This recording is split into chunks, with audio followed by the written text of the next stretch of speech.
Good Wednesday morning. You're back with us on Squawk Box, and here's why we're setting up for a bit of a negative start for Asian markets. Get back on Wall Street. The Dow down 130 points, the S&P off 12, the Nasdaq giving back 32 points and more. Let's get to Ron Ianieri. He's the chief options strategist at the Options University, which teaches investors how to trade options. He joins us this hour of the show. Also joining us live out of New York is Ron Ianieri, head of macroeconomic research at Citi Global Wealth Management. Gentlemen, good morning to the both of you. Nice to have you with us. And in the case of Arun, good evening your side. Let me start with you, Ron. For a nice change, you're in town, so we're seeing you in person here. Most of the pressure came in financials. We had nasty data. The housing starts PPI up at 27-year highs, fine. Goldman downgrades more. Wall Street banks, fine. But, you know, Lehman is trying to raise money. Okay, it's a prize division they're trying to hawk off there. And we've got Freddie able to actually place paper. So what's so bad about all that? Well, you know, at some price, anything's a good investment. So, you know, the idea that Freddie's placing paper isn't all that positive when you take a look at the interest rate that they had to pay. Okay. So that's your record for 5-year paper, right? Yeah, it's yes, easily a record for 5-year paper. Yeah. And the problem there is that if that continues, their cost of raising capital will continue to rise with the risk around them. There is the potential that if the government has to intervene and take over Freddie and Fannie, that, you know, the shareholder equity will be annihilated. How likely do you think that is? You know, I'm actually betting now on how much this is all going to cost as opposed to whether it's going to happen.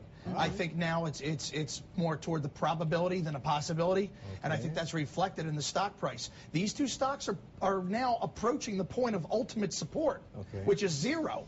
You would figure somebody would make a bet here. Well, look, tell me this then. You know, I mean, one of the interesting things was fine. It was placed at about 133 basis points over UST's record for 5-year paper issued by FRE. But why were foreign investors still in there? Why do they still have an appetite for it at that price? Well, you have to remember, you know, foreign investors don't have, you know, I mean, across the board don't have a gigantic exposure here.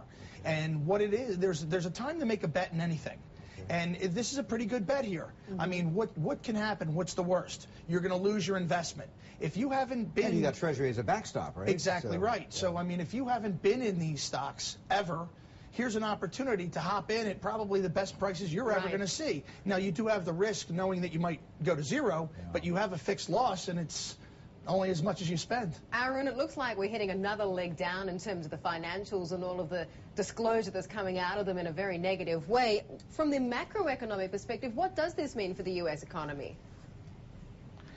Well, I mean, it's and you see that in the housing data. I mean, of course, what we got today was you know, the housing starts and the building permits, so more the supply side of it.